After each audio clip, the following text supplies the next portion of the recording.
Point करके पढ़ेंगे और आज सिर्फ इसका इंट्रोडक्शन और स्ट्रक्चर की बात करेंगे और अगली वीडियो के अंदर हम इंशाल्लाह इसके फंक्शन देखेंगे।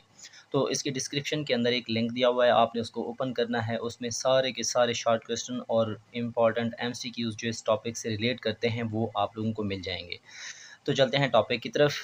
तो जो प्लाज्मा मेम्ब्रेन है इसको हम सेल मेम्ब्रेन भी कहते हैं। It is found in both prokaryotic and eukaryotic cell. दुनिया के अंदर चाहे प्रोकैरियोटिक सेल हों चाहे यूकैरियोटिक सेल्स हों, जो भी सेल्स हों, सब के इर्द गिर्द एक मेम्ब्रेन है जिसको हम क्या कहते हैं, प्लाज्मा मेम्ब्रेन कहते हैं। लेकिन जिनके इर्द गिर्द सेल वाल होती है तो सेल वाल के अंदर की तरफ प्लाज्मा मेम्ब्रेन होगी, और जिनके पास सेल वाल मौजूद नहीं होती जैसे कि एनिमल सेल्स हो गए तो उनके इर्द गिर्द आउटर मोस्ट बाउंड्री यही होगी। लेकिन जिनके पास सेल वाल होती है उनके पास ये आउटर मोस्ट बाउंड्री नहीं होती, सेल वाल के नीचे मौजूद होती है। तो इसके अलावा अगर देखा जाए, it surround the cell contents, इसका मतलब ये है कि एक सेल है, सेल के अंदर का जितना भी मटेरियल है उसको सराउंड करके उसको कवर अप करने वाली चीज़ कौन सी है, प्लाज्मा मेम्ब्रेन है। It act as semi permeable barrier, ये सेमी परमिएबल बैरियर के तौर पर काम करती है। जैसे कि आपके पास ऐसे मालिक्यूल जो सेल के अंदर आते हों, सेल के लिए फ़ायदेमंद हों, ये उनको सेल के अंदर आने देती है, और जो नुकसानदेह हों उनको सेल के अंदर नहीं आने देती। मतलब कि ये सेलेक्टिवली परमिएबल है, कुछ मालिक्यूल को सेल के अंदर आने देगी और कुछ को नहीं आने देगी, उनको इजाज़त नहीं देती। इसलिए इस मेम्ब्रेन को हम कहते हैं सेमी परमिएबल बैरियर। इसी तरह अगर हम इसके स्ट्रक्चर की बात करें तो इसका स्ट्रक्चर जो है वो जिन साइंसदानों ने पेश किया था उनमें एस जे सेंगर और जी निकलसन शामिल हैं। ये दो साइंसदान हैं, इनमें से ये जो है ये अमेरिकन साइंटिस्ट था, और इन्होंने तकरीबन 1972 के अंदर 1972 में एक मॉडल पेश किया जिसको हम क्या बोलते हैं, फ्लूइड मोज़ेक मॉडल का नाम देते हैं। अब फ्लूइड मोज़ेक मॉडल के मुताबिक ये काफ़ी इंपॉर्टेंट शॉर्ट क्वेश्चन भी है तो लाजमी याद रखेंगे। इस मॉडल के मुताबिक कि it describes the flexible and dynamic nature. अब फ्लेक्सिबल और डायनामिक नेचर का क्या मतलब है कि आपके पास जो सेल मेम्ब्रेन है उसके अंदर लचक पाई जाती है, वो चेंज होती रहती है, तो उसकी फ्लेक्सिबिलिटी और डायनामिक नेचर को बयान करता है एक मॉडल जिसको हम क्या बोलते हैं, फ्लूइड मोज़ेक मॉडल का नाम देते हैं। इसमें जो मेन फीचर्स हैं, जो मेन खसूसियात हैं उनकी बात करें तो अकॉर्डिंग टू दिस मॉडल, इस मॉडल के मुताबिक cell membrane is composed of lipid bilayer. इसका मतलब क्या है कि जो सेल मेम्ब्रेन है वो लिपिड की 2 लेयर पर मुश्तमिल होती है, और उन 2 लेयर्स को हम कहते हैं लिपिड बाइलेयर। बाइलेयर का मतलब है 2 लेयर्स, किस चीज़ की, लिपिड्स की। तो आगे मैंने ब्रैकेट में लिखा हुआ है कि 2 लेयर्स ऑफ लिपिड्स।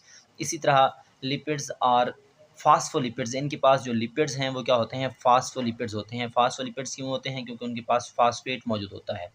इसी तरह इस लिपिड बाइलेयर के अंदर आपको प्रोटीन्स के मॉलिक्यूल्स देखने को मिलेंगे जो कि फ्लोट कर रहे होते हैं, तैर रहे होते हैं। जिस तरह पानी के अंदर कश्ती तैरती है, बिल्कुल उसी तरीके से जो है लिपिड बाइलेयर के अंदर आपको क्या मिलेंगे, प्रोटीन्स के मॉलिक्यूल्स मिलेंगे, और एक खूबसूरत सा स्ट्रक्चर जो है वो बन जाता है। जैसे कि आप इस स्ट्रक्चर को देख सकते हैं, ये आपके पास एक सेल है। सेल को इस तरह अगर काट कर देखा जाए तो इसकी जो बैरूनी दीवार है तो आप देख सकते हैं इसी में से छोटा सा पार्ट मैंने उसको काट कर बड़ा करके दिखाया है, और आपको ये सेल मेम्ब्रेन नज़र आ रही है।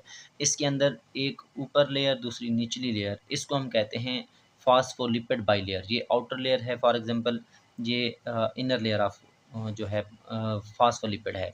तो इसके अंदर बहुत सारी चीज़ें आपको देखने को मिलती हैं।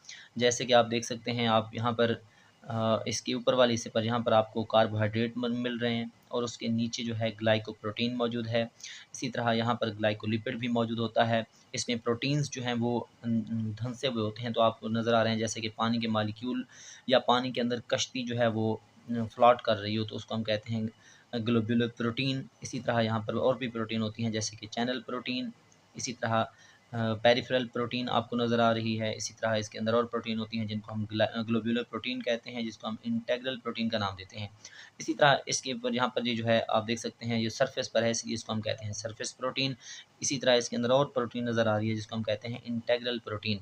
और ये जो आपके पास फास्फोलिपिड बाइलेयर है उसके अंदर आपको कोलेस्ट्रॉल के मालिक्यूल भी देखने को मिलेंगे। तो ये आपके पास स्ट्रक्चर है। अगर इसको मज़ीद बड़ा करके देखें, यहाँ पर आप देख सकते हैं ये लिपिड बाइलेयर है, एक ऊपर लेयर दूसरी निचली लेयर। तो इसको हम कहते हैं लिपिड बाइलेयर। और इनमें से अगर फास्फोलिपिड को अगर बाहर करके देखें तो ये आप देख सकते हैं, ये वाला पार्ट ऊपर जो है वो हेड है और अंदर की तरफ जो है वो टेल है। तो ये देखें, ये ऊपर वाला पार्ट, ये नीचे वाला पार्ट, इस पार्ट को हम कहते हैं हाइड्रोफिलिक हेड। और निचली जो है वो दो जो है वो ट्विन नंबर्स हैं, इनको हम कहते हैं हाइड्रोफोबिक टेल। अब स्ट्रक्चर आपने माइंड में रखना है। अब इसको जो है थियोरेटिकली इसकी वजाहत करते हैं। अब आप देखें, अगर हम स्ट्रक्चर की बात करें, स्ट्रक्चर या कंपोनेंट जो हैं उनमें सबसे पहली जो चीज़ आती है वो है आपके पास फास्फोलिपिड। ईच फास्फोलिपिड हेड मतलब जो हर एक फास्फोलिपिड के पास दो पार्ट होते हैं। एक को हम कहते हैं आ फास्फेट हेड, मतलब एक हेड है जिस मैंने आपको डायग्राम में दिखाया है, तो उसको हम कहते हैं हाइड्रोफिलिक हेड। हाइड्रोफिलिक का मतलब ये है वाटर लविंग, जो पानी से मोहब्बत करता हो। इसी तरह जो टेल्स हैं वो 2n नंबर हैं, उनको हम कहते हैं टू फैटी एसिड टेल, या ये जो है कार्बन हाइड्रोकार्बन टेल कहलाती हैं। और इसको हम कहते हैं ये हाइड्रोफोबिक है, वो हाइड्रोफिलिक थी, ये हाइड्रोफोबिक है। हाइड्रोफिलिक का मतलब था वाटर लविंग, मतलब पानी से मोहब्बत करने वाला, और ये है वाटर फेयरिंग, पानी से दूर भागने वाला। इसी तरह अगर हम बात करें इन दी लिपिड बाई लेयर, अब लिपिड बाई लेयर के अंदर जो टेल है, जो टेल आपको नज़र आएगी वो इनवर्ल्ड होगी, मतलब कि अवे फ्राम वाटर, ये अंदर की तरफ होती है। और अगर इसको मज़ीद मैं बना कर दिखाऊँ कि आपके पास फॉर एग्ज़ाम्पल ये लिपिड बाई लेयर है, एक लेयर हो गई, ये दूसरी लेयर, तो ये हेड हैं और देखें अंदर की तरफ क्या होती हैं, टेल्स होती हैं।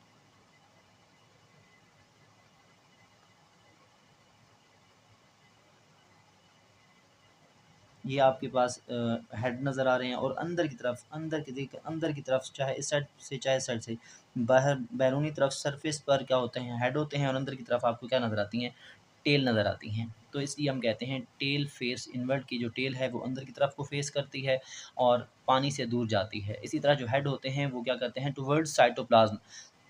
अब यहाँ पर या तो ये साइटोप्लाज्म की तरफ जाएंगे या आउटसाइड ऑफ द सेल। अब इसका क्या मतलब है, ये फॉर एग्जांपल ये सेल है इस तरह, तो ये लिपिड बाई लेयर है, तो बैरूनी सा आउटसाइड ऑफ द सेल होगा या एक्स्ट्रा सेलुलर इन्वायरमेंट होगा।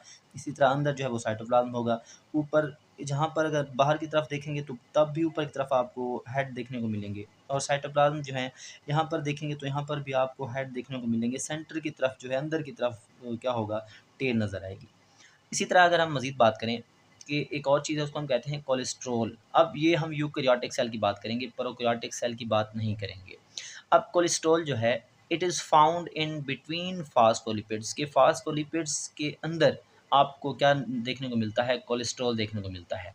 It help to maintain membrane fluidity, मतलब जो मेम्ब्रेन है, जो सेल मेम्ब्रेन है उसकी फ्लूइडिटी जो है, फ्लो करने की सलाहियत, स्पेशली इन कोल्ड टेम्परेचर, जब टेम्परेचर बिल्कुल कम हो, मतलब सर्दी हो, तो वहाँ पर बर्फ़ बन जाती है। तो बर्फ़ जब बनती है तो उससे पौधे को नुकसान पहुँचता है या आपके पास सेल को नुकसान पहुँचता है। तो उससे बचने के लिए जो है कोलेस्ट्रॉल मौजूद है, जिसकी वजह से उसकी लचक जो है वो मेंटेन रहेगी, मतलब वो हार्ड नहीं होगी। इस तरह सेल को फ़ायदा पहुँचता है। तो ये किस चीज़ का फ़ायदा है, कोलेस्ट्रॉल का। कहाँ पर पाया जाएगा, यूकैरियोटिक सेल की मेम्ब्रेन में। इसी तरह आपके पास मेम्ब्रेन प्रोटीन की बात करें तो proteins are embedded are attached to the membrane and perform several rules, कि आपके पास जो मेम्ब्रेन है उसके अंदर बहुत सारी प्रोटीन्स एम्बेडेड मतलब कि धंसी हुई होती हैं या अटैच होती हैं किस चीज़ के साथ, मेम्ब्रेन के साथ, और मुख्तलिफ फंक्शंस परफॉर्म करती हैं। अब जैसे कि आपको पहली चीज़ नज़र आ रही है उसको हम कहते हैं ट्रांसपोर्ट प्रोटीन। अब ये देखें, ये प्रोटीन ट्रांसपोर्ट प्रोटीन है, ये भी ट्रांसपोर्ट प्रोटीन है। ये क्या करेगी, सेल के आर पार जो है मटेरियल की ट्रांसपोर्ट करती है, इसलिए इसको हम कहते हैं ट्रांसपोर्ट प्रोटीन। अब it allows the movement of substance, कि ये सब्सटेंस को इजाज़त देती है कि वो सेल के आर पार क्या कर सके, मूवमेंट कर सके। एक्ट एज चैनल्स और एक्टिव ट्रांसपोर्टर्स, कि ये चैनल का काम करती है, या एक्टिव ट्रांसपोर्टर का क्या मतलब है कि एक्टिव ट्रांसपोर्ट की मदद से ये चीज़ों को जो है वो बाहर सेल के अंदर और बाहर ट्रांसपोर्ट करने में हेल्प करेगी। इसी तरह आपके पास स्ट्रक्चरल प्रोटीन, कि जो स्ट्रक्चर को मेंटेन करती है उसको हम कहते हैं स्ट्रक्चरल प्रोटीन। तो आप देखिएगा, it connect the membrane to cytoskeleton of the cell, कि सेल के अंदर जो साइटोस्केलेटन का जाल है, जो सेल को स्केलेटन प्रोवाइड करता है, उसको सपोर्ट देता है, तो उससे जोड़ने का काम, जो मेम्ब्रेन को साइटोस्केलेटन के साथ जोड़ कर रखती है प्रोटीन, उसको हम कहते हैं स्ट्रक्चरल प्रोटीन। और इसी तरह अगर हम बात करें, ये क्या करती है कि एंकर टू एक्सटर्नल फाइबर्स के साथ ये क्या करती है, सेल मेम्ब्रेन को एंकर करके रखती है, जोड़ के रखती है। जैसे कि आप देख सकते हैं ये जोड़ कर रखा हुआ है इसने। अब इस तरह सेल मेम्ब्रेन की मजबूती में इजाफा होता है और सेल मेम्ब्रेन जो है वो टूटने से बचती है या ये बिखरने से जो है वो बच जाती है। तो इस तरह की प्रोटीन को हम कहते हैं स्ट्रक्चरल प्रोटीन। इसी तरह रिकॉग्निशन प्रोटीन, इसका मतलब क्या है कि ये वो प्रोटीन है जो रिकॉग्नाइज करती है, पहचान करती है। तो देखिएगा, इट कंबाइन विद शुगर, कि ये शुगर के साथ कंबाइन हो जाएगी। कहाँ पर कंबाइन होगी? ऑन दी आउटर सरफेस, मतलब वो जो मेम्ब्रेन की आउटर सरफेस है वहाँ पर ये शुगर के साथ अटैच हो जाती है। वर्क एज आइडेंटिफिकेशन मार्कर्स, और ये चीज़ों को आइडेंटिफाई करने के लिए इस्तेमाल होती है, मतलब मार्कर के तौर पर इस्तेमाल होती है। तो इस तरह की प्रोटीन को हम कहते हैं रिकॉग्निशन प्रोटीन। अब इसी तरह ये क्या करेगी? रिकॉग्नाइज करेगी। अब इसके अलावा अगर हम देखें कि हमारे पास है रिसेप्टर प्रोटीन। अब रिसेप्टर प्रोटीन का क्या काम है कि ये ऐसी प्रोटीन हैं जो प्रोटीन मॉलिक्यूल्स को क्या करेंगी, उनके साथ बाइंड अप हो जाएंगी और सेल के अंदर सिग्नल जो है वो आगे की तरफ भेजेंगी। तो आप देखिएगा, बाइंड टू मैसेंजर मॉलिक्यूल्स, जैसे कि हार्मोन्स जो मैसेज को लेकर आ रहे हैं उनके साथ अटैच हो जाएगी और सेल के अंदर जो है सेंड करेगी किस चीज़ को? सिग्नल को। तो इस तरह की प्रोटीन को हम क्या बोलते हैं? रिसेप्टर प्रोटीन का नाम देते हैं। जैसे कि आपके पास ये रिसेप्टर प्रोटीन है जो कि रेड कलर में आप देखें ये हार्मोन है या मैसेंजर है, उसके साथ जुड़ जाएगी तो आगे की तरफ जो है मैसेज को भेज देगी। इसी तरह इंजाइमेटिक प्रोटीन, अब आपको पता है इंजाइमेटिक इंजाइम से निकला है। तो ये मतलब प्रोटीन जो हैं वो इंजाइम के तौर पर काम करती हैं। आपको पता है इंजाइम क्या करते हैं? किसी भी केमिकल रिएक्शन को स्पीड अप करते हैं।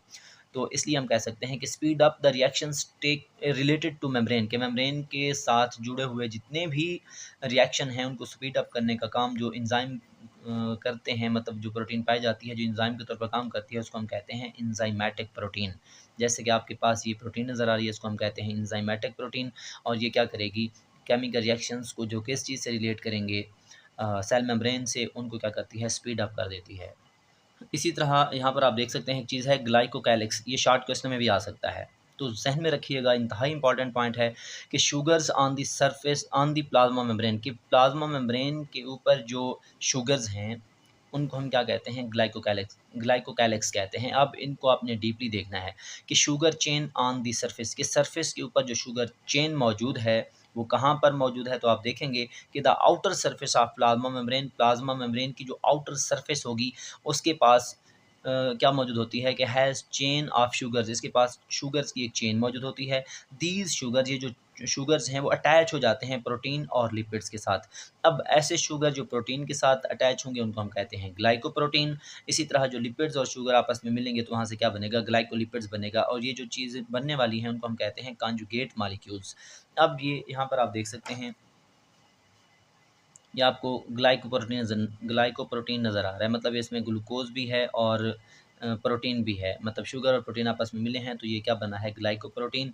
इसी तरह यहाँ पर आप देख सकते हैं ये शुगर और लिपिड मिलेंगे तो आपके पास क्या बनेगा? ग्लाइकोलिपिड बनेगा।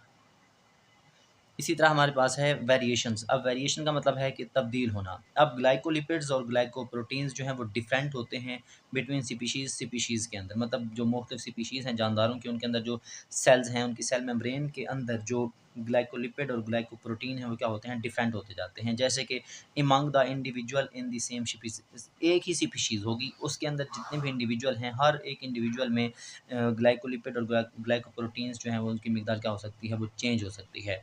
इसी तरह between different cell types in one individual, एक फ़र्द जो होगा उसके अंदर जो मुख्तलिफ सेल्स की टाइप्स हैं उनके अंदर जो सेल मेम्ब्रेन है उनके पास, उसकी सेल मेम्ब्रेन के अंदर जो है ग्लाइकोप्रोटीन और ग्लाइकोलिपिड्स क्या हो सकते हैं? डिफरेंट हो सकते हैं। अब इनके फंक्शन की बात करें, मतलब कि ये जो आपके पास ग्लाइकोकैलिक्स है उनके फंक्शन की बात करें तो टुगेदर ग्लाइकोप्रोटीन और ग्लाइकोलिपिड जो है वो आपस में मिलकर किसको बनाते हैं? ग्लाइकोकैलिक्स को बनाते हैं। Glycocalyx acts as cell ID, मतलब कि ये जो सेल का आईडी कार्ड के तौर पर आप देखें शनाख्त के तौर पर काम करते हैं। Help cell recognize each other, और इनको सामने रखते हुए सेल एक दूसरे की क्या करते हैं? पहचान करते हैं। तो ये है आपके पास सेल मेम्ब्रेन और उसका स्ट्रक्चर। तो इंशाल्लाह कल की वीडियो के अंदर हम देखेंगे कि इसका फ़ंक्शन क्या है, कैसे फ़ंक्शन परफ़ॉर्म करती है। तो दुआ में याद रखिएगा। अल्लाह हाफ़िज़।